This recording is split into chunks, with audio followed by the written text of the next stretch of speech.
Hello everyone, आज के class में हम पढ़ेंगे द्रव्यानुपाती क्रिया का नियम। ओके, तो जैसे कि आप 12th में एक चैप्टर है chemical kinetic, okay, physical chemistry का पार्ट है। तो केमिकल काइनेटिक में आपको मिलेगा कि वहाँ पर एक पॉइंट मिलेगा अपक्रिया की दर, जो कि आपको स्टार्टिंग में ही मिल जाएगी। वो चैप्टर काफी इंपॉर्टेंट होता है। वहाँ पर हम इसको जिक्र यहाँ पर इसलिए कर रहे हैं क्योंकि ये जो आप पढ़ने जा रहे हैं ना, वो अपक्रिया की दर से रिलेटेड होता है। ओके, तो सर्वप्रथम तो समझते हैं कि अपक्रिया की दर क्या होती है। अपक्रिया की दर मुख्यतः होती है ना कि एकांक समय में, मतलब किसी निश्चित समय, मतलब किसी कोई एक इकाई समय हो, एकांक समय में उत्पाद या फिर क्रिया कारक की सांद्रता या फिर ताप में परिवर्तन क्या होती है, अपक्रिया की दर। ये तो होगी परिभाषा। ओके, क्या कि अपक्रिया की दर जो होती है ना, एकांक समय में किसी रिएक्शन के उत्पाद या फिर क्रिया कारक अर्थात प्रोडक्ट एंड या फिर रिएक्टेंट की सांद्रता कंसंट्रेशन या फिर ताप, जिसे टेम्परेचर बोलते हैं, उसमें परिवर्तन यदि होता है तो उसे हम क्या बोलते हैं, अपक्रिया की दर। देखो, जब कोई रिएक्शन स्टार्ट होगा ना, अब कोई रिएक्शन स्टार्ट होगा तो जाहिर सी बात है उसकी सांद्रता में परिवर्तन आएगा, टेम्परेचर में परिवर्तन आएगा, जो कि बताएगा हमारा कौन, अपक्रिया की दर। ओके, ये पॉइंट इसलिए बताया क्योंकि ये इंपॉर्टेंट होता है। इसमें जो आप पढ़ेंगे, इसमें दर से नियम कुछ बातें हैं। अब यहाँ पर जैसे कि देखो, पहले पॉइंट में आ जाता है इंट्रोड्यूस बाय गुल्बर एंड वागे। कभी कभी एक नंबर क्वेश्चन में से पूछ लेता है विकल्प क्वेश्चन में, तो इसको याद रखेगा कि द्रव्यानुपाती क्रिया का नाम कौन दिया, introduced by Guldberg and Waage. Okay, तो अब हम जैसे अगर द्रव्यानुपाती क्रिया के नियम में बढ़ते हैं, तो यहाँ पर बोला गया है कि दर का नियम जो होता है प्रायोगिक होता है। दर का नियम अभी हम आपको बताएं क्या होता है। दर का नियम प्रायोगिक होता है, मतलब कि एक ऐसी सिस्टम होती है कि जो एक प्रकार से प्रैक्टिकल होती है। जैसे आप सोचो कि जंगल में आग लग जाती है, वह प्रकार से प्रैक्टिकल होती है, तो मतलब ये प्रकार से प्रैक्टिकल रिएक्शन होती है। जबकि जो द्रव्यानुपाती क्रिया का नियम होता है ना, तो वहाँ पर हम पदार्थों को लेकर रिएक्शन कराते हैं, एक प्रकार से उसका हम अध्ययन करते हैं, सैद्धांतिक होता है। ओके, तो एक प्रकार से हो गया हमारा सैद्धांतिक, मतलब कि दर का जो नियम होता है वो एक प्रकार से प्रायोगिक होता है और द्रव्यानुपाती क्रिया का नियम सैद्धांतिक होता है। इसके अलावा एक पद में पूर्ण होने वाली प्रायोगिक अपक्रिया के लिए दर का नियम, यहाँ पर ये पॉइंट ध्यान देना, प्रायोगिक अपक्रिया के लिए दर का नियम व द्रव्यानुपाती क्रिया का नियम समान हो सकता है। एक पद में पूर्ण होनी, यानी कि वो रिवर्सिबल नहीं है, वो इस तरह नहीं है, वो इस तरह है। इसके लिए द्रव्यानुपाती क्रिया का नियम और दर का नियम समान हो सकता है, बशर्ते प्रायोगिक होना चाहिए। ओके, और एक पद में पूर्ण होनी चाहिए। तो इसके लिए द्रव्यानुपाती क्रिया नियम और दर का नियम समान हो सकता है। इसके अलावा अगर आप नेक्स्ट पॉइंट देखें, तो दर का नियम होता है ना, द्रव्यानुपाती क्रिया के नियम से अधिक जानकारी देता है। क्या? अब देखो, अब खुद आप समझ सकते हैं कि ये जानकारी कैसे ज़्यादा देता है। अब जो अपक्रिया की दर होती है ना, वो अपक्रिया की क्रिया विधि से संबंधित होती है, कि उसमें ये बताती है कि उसमें कंसंट्रेशन किसकी ज़्यादा है, कहाँ पर किसकी कम हो रही है, या फिर कितने टेम्परेचर पे हो रही है, कितने प्रेशर पे हो रही है, उसका वॉल्यूम क्या है। तो ये सारी चीज़ें हमें अपक्रिया की दर बताता है।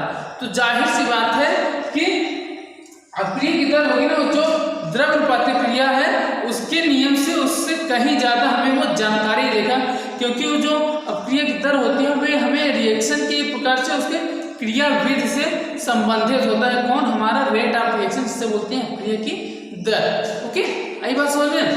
तो हम वही लिखे हैं क्योंकि यह क्रिया विधि से संबंधित होती है। आई बात समझ में ना?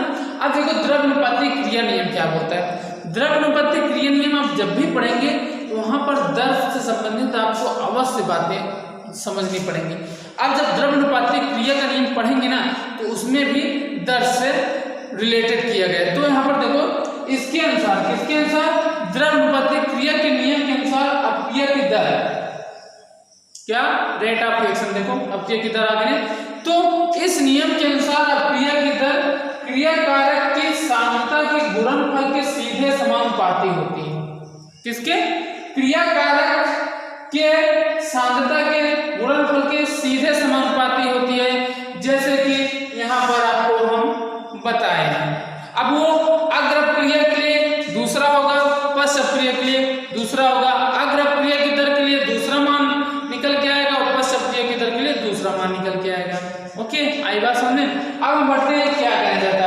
जैसे देखो एक रिएक्शन आपको दी गई है, सामने दिया गया है कि A plus B B reversible arrow, एक के एफ है और ये के बी है।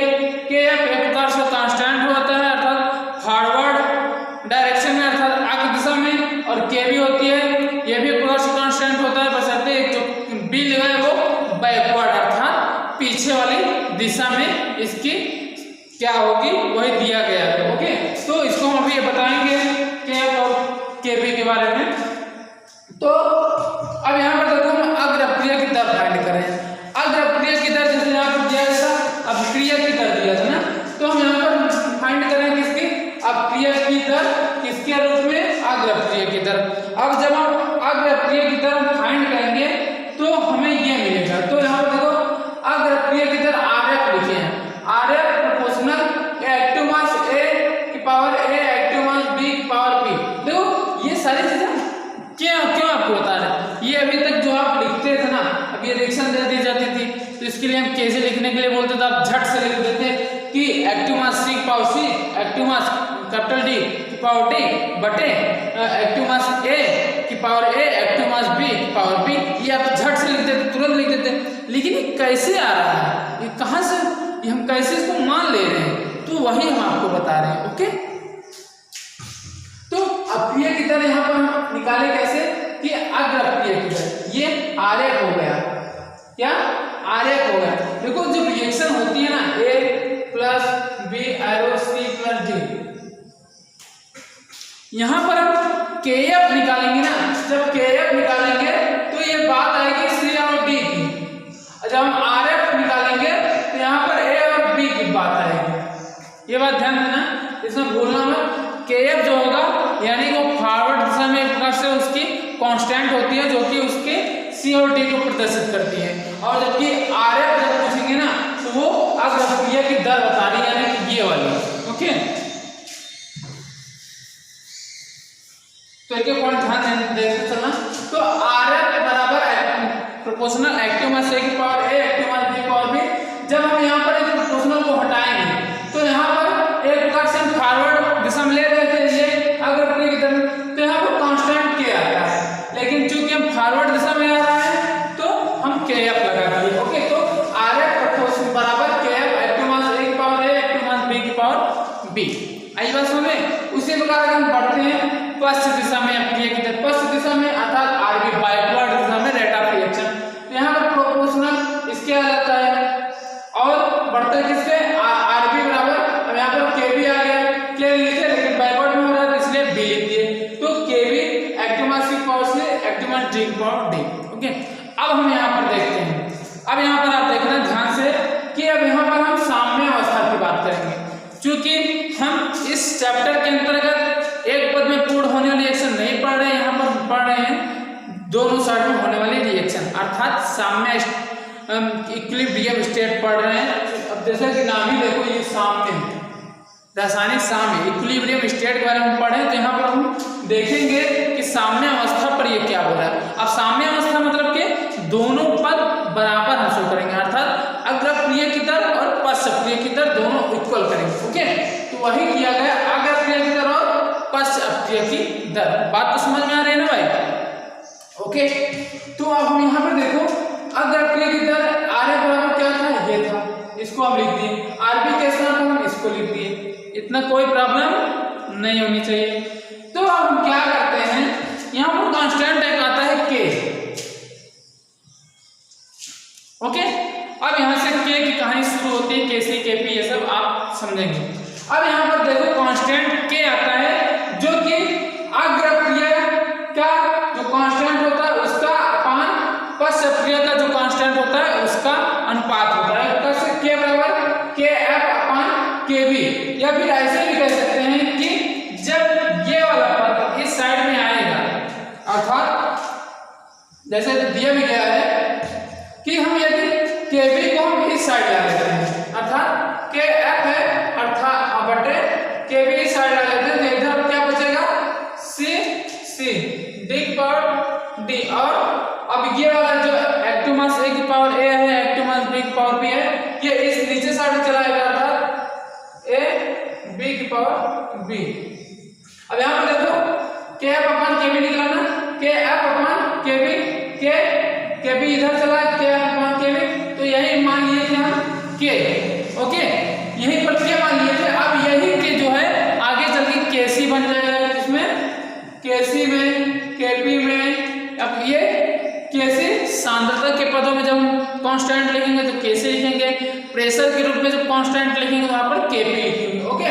तो आइए बात समझ, तो हम आगे बढ़े, तो यहाँ पर के बराबर के एफ अपन के बी। अब ये कैसे है आप समझ गए इसकी तरह, तो अब इसी के बारे में बताया गया इसके बारे में। तो साम स्थिरांक ये कर चुके हैं ना, वो साम स्थिरांक, इसको याद रखिएगा, ओके। देखो ये के जो है साम स्थिरांक के यहाँ लिख देते हैं, साम स्थिरांक के अग्रक्रिया की दर नियतांक, अग्रक्रिया की दर नियतांक क्या है, के एफ है, वो पश्चक्रिया की दर नियतांक के अनुपात के बराबर होता है। आई बात समझ में ना। उसी क्या, या फिर एक बात और कह सकते हैं कि साम स्थिरांक के होता है वो उत्पादों की सांद्रता के गुणनफल के समानुपाती तथा या फिर क्रियाकारक सांद्रता के गुणनफल के बराबर हो, मतलब समानुपाती सामने आ जा रहा है और क्रियाकारक के विक्रमानुपाती अर्थात वो बटे के रूप में चला जाएगा, इनवर्सली प्रोपोर्शनल। एक तो प्रोपोर्शनल है और एक इनवर्सली प्रोपोर्शनल। प्रोपोर्शनल में कौन है, प्रोडक्ट है, और इनवर्सली प्रोपोर्शनल में क्या है, हमारे रिएक्टेंट है। तो वही बोला कि जो साम स्थिरांक क्या है वो उत्पादों के गुणनफल अपान क्रियाकारक के गुणनफल के बराबर होता है, ओके। तो यहाँ तक आपको प्रॉब्लम तो नहीं होनी चाहिए ना। तो अब हम आगे बढ़ते हैं, साम स्थिरांक जो कि यहाँ पर क्या है इसके बारे में हम समझते हैं, ओके।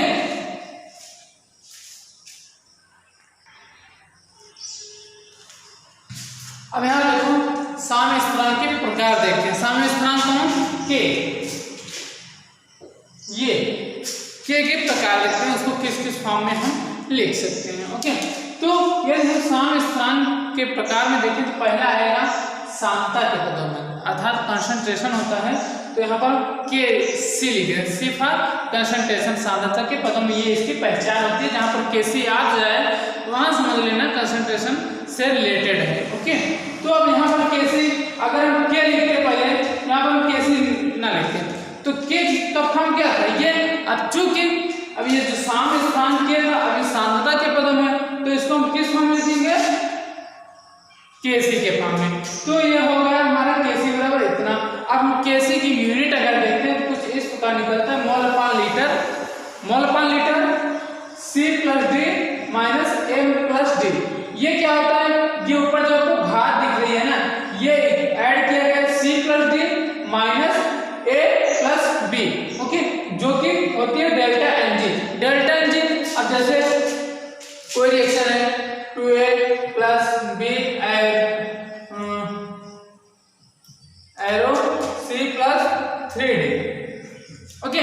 डेल्टा एनजी आपको बता दें, ये जो है ना डेल्टा एनजी कैसे निकलता है। तो अब यहाँ पर आपको जैसा कि लिखा गया है कि गैसीय उत्पाद के कुल, गैसीय उत्पाद के कुल यहाँ पर कितने हैं, 3, यहाँ पर 1, तो अर्थात कुल मोल कितने हो गए, C प्लस डी बराबर 1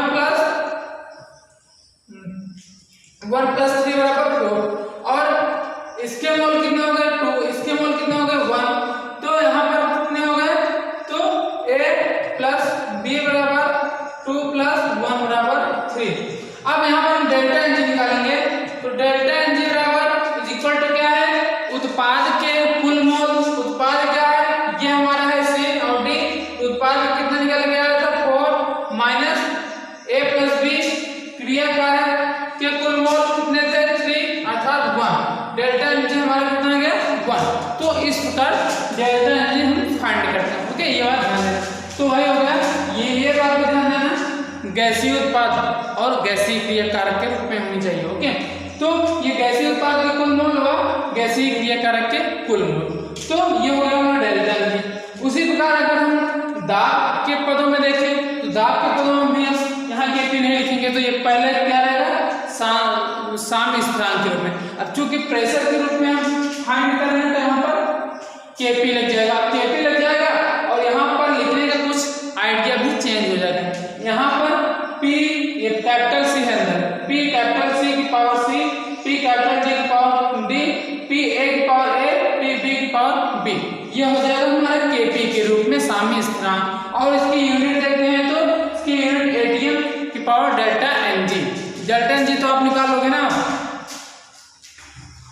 प्रकार मोल भिन्न के रूप में निकालते हैं Kx, Kc, Kp और Kx आपको हम पहले भी बता चुके हैं कि इसको किस प्रकार हम Kx, Kp, Kc फाइंड करते हैं, मोलों के रूप में बता रहे ना।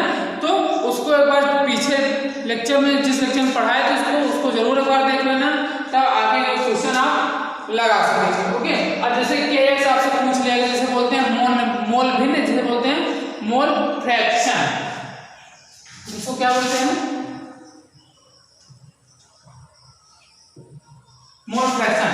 अब मोल फ्रैक्शन पूछ लेगा तो आप कैसे फाइंड करेंगे, तो ये आप पिछली लेक्चरों में 2-3 लेक्चर पहले आप बताए थे, तो वहां पर इसको आप देख लीजिएगा, तब आगे क्वेश्चन लगाइएगा जो अभी हम आपको बताएंगे। ओके, तो यहाँ पर Kx के रूप में चूंकि हम साम्यस्थिरांक के प्रकार बताए तो साम्यस्थिरांक पर ही हम चर्चा करेंगे, ज्यादा इधर उधर नहीं करेंगे। ओके, तो साम्यस्थिरांक के पद हम लेते हैं, तो यहाँ पर Kx हो जाएगा, K के स्थान पर Kx हो जाएगा, x इसकी पावर c और ये सब हो जाएगा। अगर हम इसकी यूनिट निकालें, ये कैसे हो गया आप समझ सकते हैं ना, तो ये Kx की यूनिट अगर हम निकाल लें, ये यूनिट लेस होती है। क्या यूनिट लेस, क्योंकि इसमें जो आया था किसी भी दो सम का योग कितना था 1 था ना, किसी भी दो सम का योग कितना था 1 था, अर्थात ये एक बार से यूनिट लेस है। ओके, तो ये याद रखिएगा। इसके अलावा अगर हम Kp और Kc में संबंध देखें, इसमें और इसके बीच अगर हम संबंध देखें तो क्या आता है कि Kp बराबर Kc RT की पावर डेल्टा Ng, R का मान ये होता है और टेम्परेचर जो आपको दिया रहेगा डिग्री सेल्सियस में दिया रहेगा, तो उसे आप केल्विन में चेंज कर लेंगे। ओके, तो ये हो गया हमारे Kp और Kc में संबंध। इसमें कुछ कंडीशन आती है, यदि डेल्टा Ng बराबर 0 हो गया, अर्थात डेल्टा Ng बराबर 0 अर्थात इसका मान 1 हो जाएगा ना, तो Kp बराबर Kc हो जाएगा। ये जब ये 0 हो जाएगा और किसी की भी पावर, अब जैसे 10 है, यहाँ पर इसका मान 0 है, तो किसी भी की पावर 1 हो जाती है। किसी भी पावर यदि 0 लग जाता है तो उस वहां पर आगे स्टेप में उसका मान क्या होगा 1, तो यहाँ पर मान यदि 1 हो जाएगा अर्थात Kp बराबर Kc। आ रही है ना बात समझ में? ओके, तो अगर सेकंड पॉइंट लेते हैं, delta Ng is greater than 0, अर्थात ये 0 से ज्यादा होगा तो Kp इज ग्रेटर देन। अब यहाँ पर जब 0 ज्यादा होगा तो जाहिर सी बात है ये Kp बराबर ये इसका मान ज्यादा हो जाएगा, अर्थात Kp is greater than Kc। और यदि डेल्टा Ng 0 हो जाएगा अर्थात ये जब 0 से कम है, अर्थात वो माइनस में है कुछ कम है, तो वो नीचे जाएगा, तो जाहिर सी बात है Kp कम हो जाएगा Kc से, तो उस स्थिति में Kp is less than Kc। Okay, ये पॉइंट आप याद रखिएगा। इसके अलावा पॉइंट और हमारा बचता है Kp और Kx के बीच संबंध।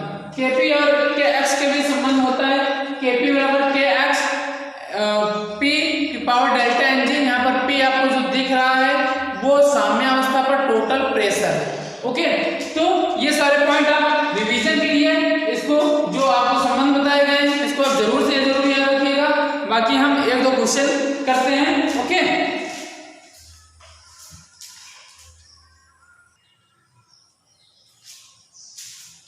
देखो यहाँ पर आपको सिंपल 2 क्वेश्चन दिए हैं, आप खुद कर सकते हैं, एकदम सिंपल क्वेश्चन है। यहाँ पर तो मैं एक लगा दिया हूँ क्योंकि इसमें कुछ ज़्यादा मल्टीप्लाई करना था। ओके, तो जैसे कि हम पहले क्वेश्चन समझते हैं कि Kp Kx जो क्वेश्चन है, तो जैसे इसमें देखो क्या बोला गया है कि appear 3a reversible arrow b plus c, इतना है ना। तो यहाँ पर ये पहले एक चीज ये भी देखो, ये G है गैस है, S जो होता है सॉलिड होता है और G गैस होता है, ये आपको हम पहले बता चुके हैं। यहाँ पर SgL एक्वस आएगा वो सब आपको हम पहले बता चुके हैं। तो यहाँ पर देखो कुल दाब कितना दिया गया है हमें P और Kp दिया गया है और पूछा क्या है Kx। Kp दे करके Kx में पूछा है, तो Kp और Kx में रिलेशन हम आपको क्या बताए थे, Kp बराबर Kx और उसमें क्या था P की पावर डेल्टा Ng। अब डेल्टा Ng पहले फाइंड कर लेंगे, डेल्टा Ng निकालेंगे तो क्या बताए थे, गैसीय अवस्था में उत्पाद की कुल मोल, गैसीय अवस्था में यहाँ पर केवल 1 है, इसको हम ऐड नहीं करेंगे क्योंकि ये सॉलिड रूप में है। उत्पाद में केवल एक ही मोल यहाँ पर लिख पाएंगे क्योंकि ये गैस रूप में है और सॉलिड रूप में उपस्थित होने का इसका हम मोल नहीं ले पाएंगे। तो 1 हो जाएगा माइनस गैसीय क्रियाकारक के कुल मोल।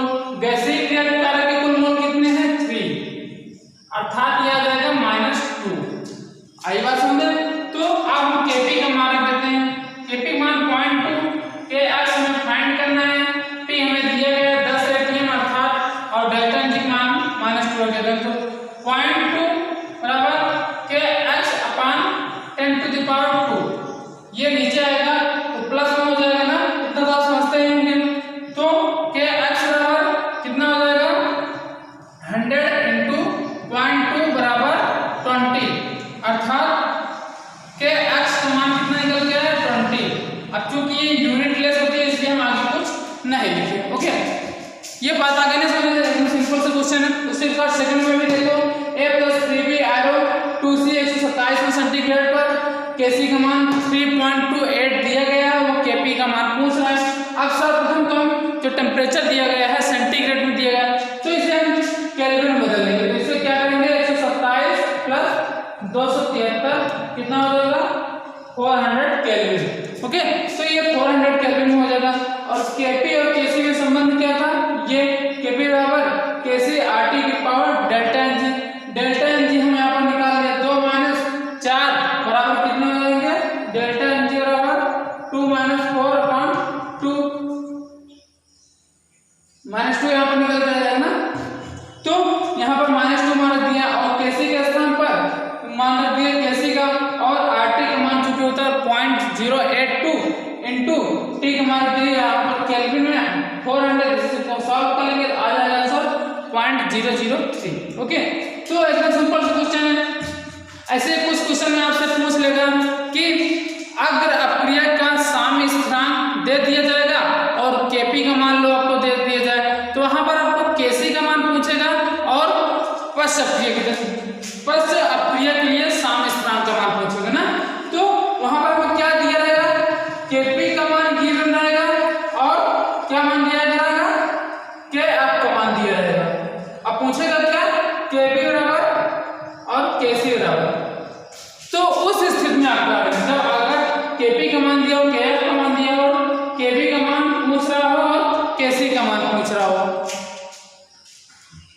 तो क्या करेंगे हम उस अवस्था में हम देखेंगे कि चूंकि Kc बराबर क्या होता है Kf अपान Kb, और किस अवस्था में जब Rf = Rb साम्य अवस्था में होता है ना।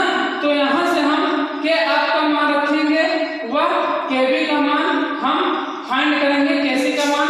अब Kc का मान हमें नहीं मालूम तो इसको हम इस साइड से निकालेंगे। Kp बराबर Kx T की पावर डेल्टा Ng।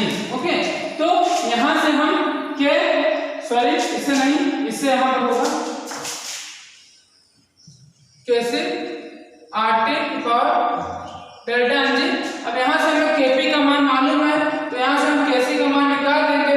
टेम्परेचर कुछ दिया रहेगा तो इसको हम केल्विन बदलेंगे, तो वहां से हम Kc का मान निकाल के यहाँ रख देंगे, Kb बराबर फाइंड कर लेंगे। ओके, तो ऐसे क्वेश्चन जब आएगा ना तो पहले तो ये कर लेना तो और उसमें ये लिख लेना, तब आगे बढ़ना तो आप क्वेश्चन सॉल्व कर लेंगे जाएंगे। ओके।